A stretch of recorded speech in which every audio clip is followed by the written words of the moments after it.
Bonjour, s'il vous plaît. Photographie, c'est pour ça. Mais ça, c'est pour une daily, c'est aussi bien. Regarde, tu peux mettre beaucoup de choses dedans, c'est électrique, ça consomme rien.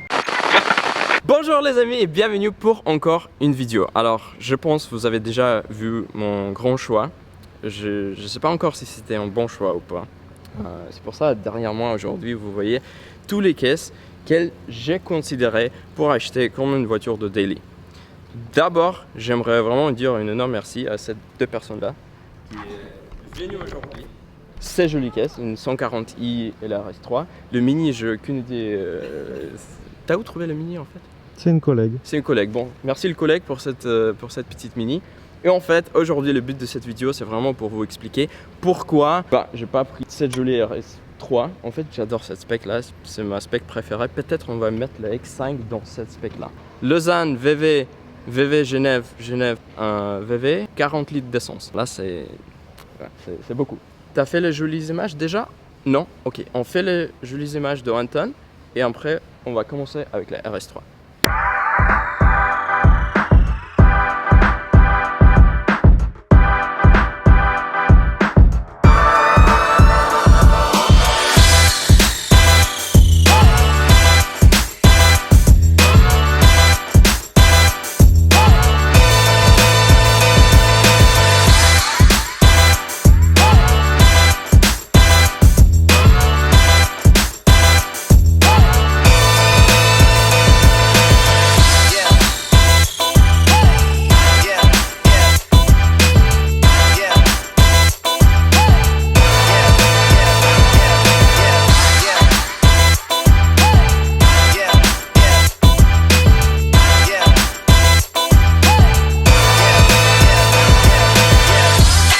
Les amis, on commence avec l'Audi RS3 et en fait à quelques moments c'était ma voiture préférée pour une daily.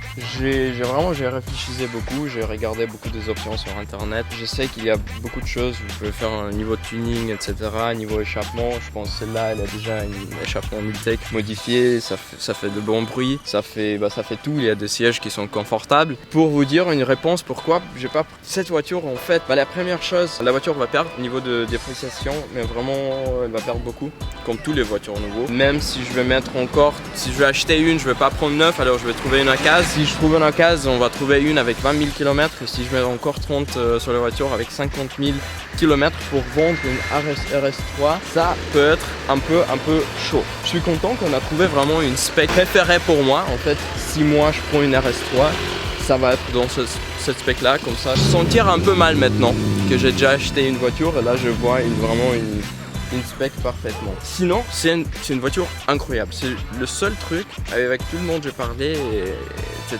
C'est que cette voiture, elle est fait un peu le même. Elle réagit un peu dans le même style toujours. En fait, oui, elle marche très bien, elle est vite, elle fait tout ce qu'il faut parfaitement. Mais en fait, il n'y a pas vraiment une sensation pour moi dans le cœur. Vous savez, je vais pas brancher avec l'Audi. Je suis pas un grand fan de Audi. J'ai toujours BMW dans ma cœur, c'est pour ça. Je disais, écoute, cette fois-là, on va pas prendre la RS3. Et en plus, encore un truc important, c'est que Audi, ils vont faire la nouvelle RS3, je pense l'année prochaine, 2021. Je pense qu'ils vont annoncer mois de mars, mois d'avril. Pour ça, je veux pas acheter une voiture là, rouler pendant 6 ou 7 mois et après me retrouver dans une ancienne modèle. C'est pour ça, avec le X5, je vais me protéger. J'ai déjà pris une modèle très ancienne, comme ça va pas plus arriver plus ancienne que ça déjà. Niveau l'intérieur, il n'y a rien à dire. En fait, si on va comparer le BMW 140i et le RS3, je peux vous dire tout de suite que le siège dans la RS3 sont vraiment incroyables parce qu'il y a beaucoup de coussins dedans. Alors si vous roulez sur les distances longues, vous allez vraiment profiter votre journée. En fait, un truc intéressant là sur la voiture, il y a 30 000 km et vous voyez déjà les sièges sont un peu usés. Le passager pas trop, mais si vous voyez le siège conducteur, c'est déjà un peu usé. Et si vous regardez dans la X5M, la voiture est 10 ans, on a le même kilométrage, mais en fait les sièges sont parfaits. Ça vous montre vraiment la qualité de production de voitures qu'elle était dans les années de 2010 et la qualité de production maintenant. Oui, là par exemple c'est toutes les plastiques, si on commence vraiment à voir sur les détails. Sinon, tout ce qui est à l'intérieur, c'est vraiment facile à utiliser, j'adore le positionnement de conducteur, c'est tout cool. Et en même temps c'est une voiture petit, alors c'est vraiment utilisable dans les montagnes, etc. Mais en fait, pas une grande fan d'Audi. On va arrêter avec cette petite mot sur la RS3 et je pense qu'on va continuer avec le BMW, le Mini. C'était ma deuxième choix pour une nouveau daily pour moi, pour une voiture à rouler à tous les jours. Et en fait, c'est très intéressant, c'était vraiment mais celle-là M140i et pas la nouvelle dernière, le M135M je crois. Parce que en fait, dans la nouvelle, elle a changé le moteur, il a mis une moteur d'une tondeuse, il a mis une 2 litres truc dedans et en fait, moi je suis pas fan de tout, j'aimerais quand même garder des grands moteurs parce que les grands moteurs pour nous les passionnés c'est le moteur qui font le plaisir en fait, le bruit, les sensations d'accélération etc. Dans cette modèle là on a une jolie 3 litres, un 6 cylindres et c'est en fait le même moteur que vous trouvez dans la M2. En fait moi j'ai eu une M2 pendant un an, pour moi c'était vraiment une voiture préférée mais malheureusement aujourd'hui je peux pas prendre une M2 parce que il n'y a pas suffisamment de place. C'est pour ça que j'ai cherché un style de break, vraiment une voiture où on peut mettre des choses comme je disais beaucoup de fois déjà sur les vidéos et c'est pour ça que j'ai considéré cette modèle là M140i X-Drive, je pense que ça c'est une X-Drive aussi. Celle-là en fait elle est très jolie avec une intérieure blanche. En fait vous trouvez pas beaucoup de voitures comme ça sur le marché. Même moi j'ai regardé sur Autoscout en Allemagne etc. et il y a vraiment un ou deux avec cet intérieur. Un truc très rare. Si on commence à comparer l'intérieur entre la BM et l'Audi, ici c'est un peu plus simple, c'est un peu plus normal quotidien quoi, parce que vous trouvez cet intérieur dans tous les modèles, les séries 3 etc. Mais moi quand même j'adore cet intérieur parce que c'est simple. Moi je suis un gars qui adore les intérieurs simples. Par exemple si vous prenez la McLaren, j'adore que là vous avez un volant, vous avez une pédale gaz, une pédale frein, un petit écran là pour juste changer le volume et c'est tout. Moi j'utilise plus rien dans les voitures, j'utilise jamais le truc assistance machin, ça je déteste tout. Pas le truc dans les nouveaux BM où ils mettent tous les écrans, un grand écran ici avec les images machin, c'est pas un jeu, c'est une voiture, il faut profiter à rouler et pas regarder sur les jolies images. Je sais pas si vous êtes d'accord avec moi ou pas les gars. Niveau intérieur j'adore, niveau prix incroyable, mais quand même ça reste le série 1 et même c'est pas une voiture M, c'est M140i parce que si vous prenez la RS3, la RS3 c'est le A3, le plus haut possible vous pouvez trouver. Ça c'est pas une M et j'aimerais quand même pour moi et aussi pour vous avoir une voiture de top spec, de top niveau et c'est pour ça que j'étais pas vraiment chaud pour le 140i. C'est une magnifique voiture, mais vraiment j'adore. La deuxième chose, il y a trop de monde qui roule dans le 140i, je comprends tout à fait pourquoi parce que prix, qualité, moteur, vitesse est énorme. Si je regarde sur la X5 derrière et vous vous mettez dans les sièges de la 140i dans la X5, vous allez comprendre tout de suite que le niveau de confort dans la X5 est bien sûr sur un niveau complètement différent. Mini Cooper, modèle, c'est quoi le modèle? Cooper S. Cooper S, je sais pas pourquoi on a ramené cette voiture ici comme une choix de daily pour moi parce que en fait on a discuté ça avec Anton une fois, mais vraiment une fois pendant 30-20 minutes on a discuté pourquoi prendre une Mini. Train. Honnêtement les gars, j'aime pas les Mini hein, vraiment. C'est juste Anton il a dit Micha, il faut regarder les Mini. J'étais sur Autoscout un peu, je disais pourquoi pas, prix, moteur, puissance est vraiment pas mal, mais pour moi quand même, celle-là c'est une voiture pour les fils c'est sûr parce que c'est décapotable rouge hein, les gars, ça on va jamais rouler, vous me comprenez bien. Après il y a le nouveau, le truc GP machin qui est le POG il a acheté, même si j'adore BMW et là c'est une BMW dedans, c'est pas dans mon cœur de tout.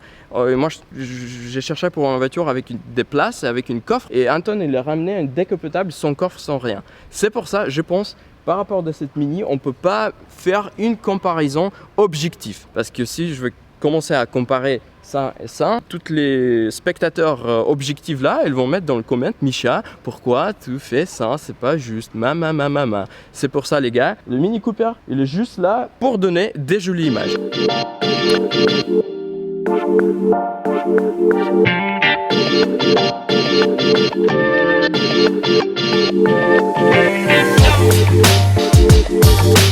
Et à la fin de cette vidéo, après cette petite comparaison, encore une fois, je suis sûr que moi, je fais une bon choix. Je sais qu'il y a beaucoup de personnes qui vont me dire Micha, t'as fait vraiment une erreur, que c'est pas une voiture pour toi, c'est pas bon, la voiture a 10 ans, machin, etc. On commence avec vraiment l'extérieur de la voiture. Je pense que j'ai déjà dit ça sur la vidéo de hier. Moi, je suis une énorme fan de X5M, c'est là, le E70. Et ça, c'était depuis vraiment le moment il a dévoilé la voiture en 2009. La première fois que j'ai vu la voiture, je me disais c'est une rêve. Et je sais pas pourquoi, c'est resté une rêve pour moi, même jusqu'à aujourd'hui avec tous les nouveaux modèles. Celle-là, elle est restée une reine. Même l'extérieur, j'adore le look parce qu'elle est vraiment, c'est une caisse mais très sérieux avec tous les petits détails qu'il a fait, toutes les pare-chocs M. Et en fait, c'est pas trop parce que dans le nouvel modèle, il commence à mettre une petite détail aéro là, une spoiler là, machin là, et ça commence à être une voiture de tuning que vous avez acheté dans le salon. Celle-là, elle est simple, mais encore une fois les amis, à mon avis, elle est parfaite. La seule chose, il faut changer là, bien sûr, c'est les lumières LED. Comme ça, vous pouvez dire que la voiture elle est déjà 10 ans. Avec les lumières LED, on économise encore 5 ans ou un truc comme ça. Moteur, c'est le moteur préféré de BMW, c'est une 4.4 V8 B-Turbo. Celle-là, elle produit 555 chevaux. Et je pense que la voiture, elle marche jusqu'à 103,9 secondes. Les gars, c'est quoi le RS3 0 à 100? 4.1 et la BM? Mini est à peu près 4-5. Ouais, Anton est le responsable de Mini aujourd'hui. Alors, celle-là, sur papier, à 2010, il est plus vite que la RS3 et la M540i. Aujourd'hui, on sait pas. Il faut vraiment aussi comprendre que ça, c'est 2 tonnes et demi parce que c'est un moteur vraiment, le moteur est incroyable. Le seul problème que j'ai avec ce moteur, mais pas vraiment le moteur, la boîte de vitesse, parce que là on a 6 rapports, on n'a pas une boîte de vitesse de 8 rapports. Ça c'est un problème parce que si vous roulez vite, vous êtes toujours sur la 6e, ça consomme un peu trop. Mais hier on a installé le nouveau pneu Michelin et Anton il m'a dit que Micha avec ces pneus là tu vas économiser d'essence. Après l'arrière aussi, comme je disais, il faut vraiment changer les lumières parce qu'il donne un peu de trucs anciennes cette lumière là. Il faut mettre les lumières après le restyling. Bien sûr, on va changer l'échappement, comme ça on va ajouter un look un peu plus neuf. Si vous êtes d'accord avec moi les gars, qu'il ne faut pas vraiment faire beaucoup de choses au niveau de tuning sur celle-là, vous me dites dans les commentaires. Ou si vous avez des idées de, je sais pas, quelques styles pack aéro ou quelques détails que vous pensez qu'il faut ajouter sur la X5M, vous me dites tout de suite dans les commentaires parce que nous en fait on va tout considérer et j'aimerais bien que vous les gars vous adorez cette caisse aussi parce que là je vais rouler beaucoup, je vais passer sur tous les rassemblements, tout ça. Si j'ai pas de McLaren, je vais prendre ça. J'ai toujours la McLaren parce que j'ai reçu quelques messages déjà sur Instagram que vous pensez que j'ai vendu la McLaren. Non, pas du tout, McLaren va toujours rester là. Celle-là c'est juste une modèle pour tous les jours. Si on ouvre la porte, parce que ça c'est très important, c'est fermé. Tching. Mais regarde ces sièges là. Si on commence à réfléchir à un niveau de confort, on peut pas comparer une RS3 ou une M540i niveau de confort de cette caisse parce que cette siège confort, les sièges sport sont toutes les options là sont nulles, vraiment pas confortable parce que j'ai eu cette siège dans la X6, j'ai pas aimé du tout. Celle-là, non mais c'est classe S Mercedes, mais vraiment, c'est pour ça je pense que je vais être vraiment en full confort si je vais rouler sur les longs trajets. Après oui, il n'y a pas de Bluetooth, il n'y a pas de truc USB pour mettre votre musique, bah ça va, on a une aux, on a des bruits, c'est pas le fin du monde. Moi j'adore que ça, c'est simple, il n'y a pas de lumière, il n'y a rien, il y a juste vitesse, il y a juste le RPM et c'est tout ce que j'ai besoin d'une voiture. Si je vais avoir des problèmes avec le moteur, boîte à vitesse, etc. parce que la voiture est vieux, on sait pas. Je pense que c'est tout. À l'intérieur on va rien changer. Peut-être je vais juste mettre le nouveau système NBT comme ça, un minimum je peux avoir la musique sur Bluetooth et avec une câble. J'ai parlé trop aujourd'hui je pense, j'espère que c'était une information un peu utile pour vous et qu'ici vous comprenez un peu mieux maintenant pourquoi je disais non à les voitures récentes, dernière modèle, Mini Cooper rouge, aucune idée pourquoi. Vraiment, dites-moi dans les commentaires les gars si vous êtes d'accord avec cette choix ou pas. C'était une choix vraiment, non mais vraiment dit que pour acheter une voiture de 10 ans, il faut être certain que demain je vais perdre 10 000 balles sur une nouvelle boîte de vitesse. Mais quand même si la boîte de vitesse de celle-là va tomber en panne, on va mettre une boîte de vitesse de 7 rapports de la nouvelle parce que je pense que c'est BMW, on peut tout inchangeable. Je parlais trop aujourd'hui, trop. Il faut mettre une petite like. J'espère les gars qu'on va avoir vraiment des cool road trip et les aventures avec la X5M. Moi j'ai hâte vraiment pour commencer le projet avec l'échappement, covering, truc de style, mais tout, on va bien sûr tout partager sur notre vlog. N'oubliez pas, vous abonner là maintenant sur notre chaîne parce qu'il y a beaucoup de vous qui regardent les vidéos mais ils abonnent pas. C'est pas bien ça, ok les gars. À la prochaine vidéo avec la X5 je pense, déjà. On va mettre quelques vidéos avec la X5. Merci beaucoup les gars, ciao.